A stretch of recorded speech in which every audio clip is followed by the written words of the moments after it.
Hello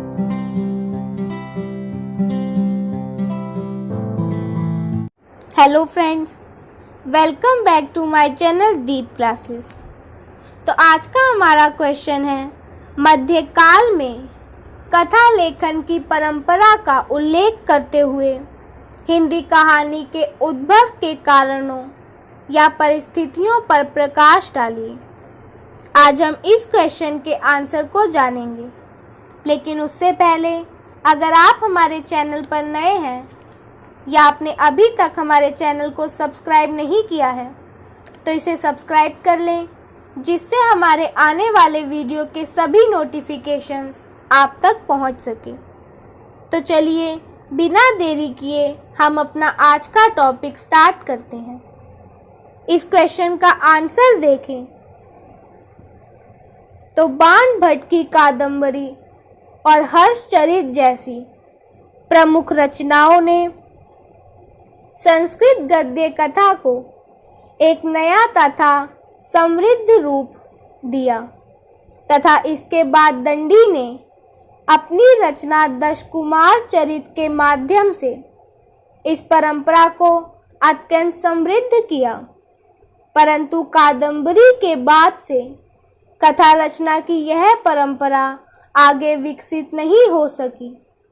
10वीं सदी में धनपाल ने तिलक मंजरी रचना के रूप में कादंबरी की समृद्ध परंपरा को जीवित करने का प्रयत्न तो किया, तथापि यह फिर भी संरचना की दृष्टि से कादंबरी का विकास नहीं माना जा सकता, क्योंकि इस समय तक आते आते केवल राज दरबारों और पंडितों की भाषा मात्र बनकर रह गई थी और 10वीं शताब्दी के बाद संस्कृत भाषा तथा साहित्य को राजाश्रय प्रदान करने वाले अधिकांश हिंदू राज्य भी लगभग समाप्त हो गए थे। इस कारण संस्कृत काव्य की परंपरा बहुत अधिक कमज़ोर हो गई थी और संस्कृत के बाद फारसी दरबारी भाषा होने के कारण काव्य रचना का माध्यम भी बनी। परंतु देश की आम जनता का लगाव जनभाषा या जनबोलियों में था, अतः इन्हीं परिस्थितियों के कारण उत्तरी भारत की जनबोलियां साहित्य की भाषा बनने लगी और उन्हें सूफियों और संतों भक्तों का आश्रय मिलने से इनमें काव्य का अभूतपूर्व विकास हुआ। हालांकि इस विकास के मूल में उत्तर भारत की जनता का लोकाश्रय मिलना था, परंतु गद्य के विकास के लिए जिस राजाश्रय की अत्यधिक आवश्यकता होती है, उससे ये जनभाषाएं मुख्यतः लगभग 750 वर्ष तक दूर रहीं। ब्रज भाषा और खड़ी बोली में योग वशिष्ठ,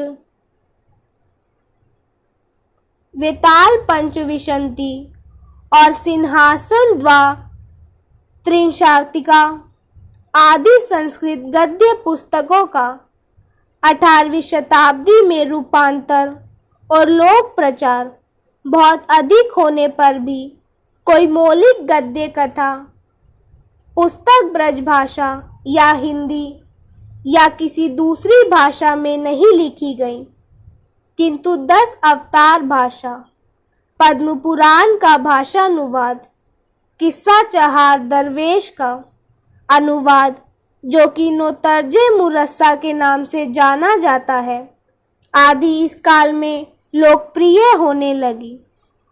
कुछ कथा पुस्तकें थी और इसके साथ ही 19वीं शताब्दी के पूर्व में खड़ी बोली हिंदी अथवा हिंदवी में केवल 2 मौलिक गद्य कथा तथा पुस्तकें मुल्ला वजही कृत सबरस और सन 1800 के आसपास सैयद इंशाअल्लाह खां कृत रानी केतकी की कहानी ही प्रायः उपलब्ध होती है। हिंदी कहानी के उद्भव के कारण या परिस्थितियाँ 20वीं सदी के प्रथम दशक में हिंदी में कहानी जैसी महत्वपूर्ण विधा का उद्भव और विकास अनायास हुआ था। इसके लिए लगभग 50 वर्षों में धीरे धीरे अनुकूल परिस्थितियां निर्मित हुई, जो पहले उपन्यास और फिर उसके बाद कहानी के उद्भव और विकास का प्रमुख कारण बनी। इन समस्त स्थितियों व परिस्थितियों के अंतर्गत ही हिंदी गद्य और उसके साथ साथ इसके बड़े पाठक वर्ग का विकास प्रमुख था। हिंदी गद्य और पाठक वर्ग के निर्माण में मुख्य रूप से मुद्रित तकनीक शिक्षा के प्रसार हेतु तथा अदालती भाषा के रूप में हिंदी की स्वीकृति और समकालीन आर्थिक स्थिति, हिंदी समाचार पत्रों का आविर्भाव, तिलस्मी जासूसी, कथा पुस्तकों के प्रकाशन आदि की महत्वपूर्ण भूमिका थी। हिंदी में साहित्यिक पत्रिकाओं के साथ साथ बंगला में छोटो गल्प के उदय तथा सरस्वती जैसे पत्रिकाओं के प्रकाशन ने भी हिंदी कहानी के उद्भव और विकास में विशेष योगदान दिया।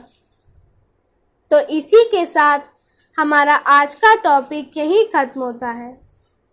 अपने नेक्स्ट वीडियो में हम हिंदी कहानी के उद्भव में गद्य की विकास की भूमिका के बारे में जानेंगे। तब तक के लिए अगर हमारा आज का वीडियो आपको पसंद आया हो तो वीडियो को लाइक एंड शेयर करें और हमारे आने वाले सभी वीडियो के नोटिफिकेशंस के लिए हमारे चैनल को सब्सक्राइब करें। Thank you for watching.